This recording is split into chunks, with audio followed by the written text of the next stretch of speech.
राष्ट्रीय लोकदल की भाजपा के एक बड़े नेता ने किरकिरी कर दी है। राष्ट्रीय लोकदल पर भाजपा के बड़े नेता योगी कैबिनेट के मंत्री चौधरी लक्ष्मी नारायण ने ही बड़ा सियासी हमला बोल दिया है। उनके बयान से पश्चिमी उत्तर प्रदेश की सियासत में भूचाल है और रालोद के नेताओं को समझ तक नहीं आ रहा है कि अब कैसे और क्या प्रतिक्रिया दें। दरअसल उत्तर प्रदेश के चीनी मिल एवं गन्ना विकास मंत्री और छाता से विधायक चौधरी लक्ष्मी नारायण ने रविवार यानी कि 10 अगस्त को मीडिया से बातचीत में राष्ट्रीय लोकदल को लेकर बड़ा बयान दिया। उन्होंने यह दावा तक कर दिया कि जब जब आरएलडी एनडीए में शामिल हुई, भाजपा को नुकसान ही उठाना पड़ा है।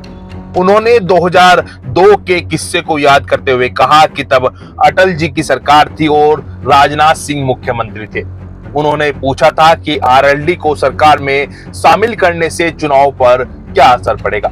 मैंने साफ कहा था कि लोकदल का इतिहास है, जिसके साथ गए उसका बंटाधार हुआ। कुछ दिन बाद ही मेरी बात सच हो गई। आरएलडी एनडीए में शामिल हुई और राजनाथ सिंह के नेतृत्व में मात्र 86 विधायक जीते। बाद में अटल जी की सरकार भी चली गई। वह आगे बोले कि आरएलडी का वोटर कभी भाजपा को वोट नहीं देता।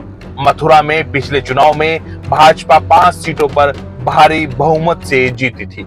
ऐसे में वहां किसी और को सीट देना संभव नहीं है। आरएलडी के नेताओं पर तंज कसते हुए योगी सरकार के कैबिनेट मंत्री ने यहां तक कह दिया कि पार्टी अध्यक्ष नेताओं को रोकने के लिए लॉलीपॉप देते फिरते हैं।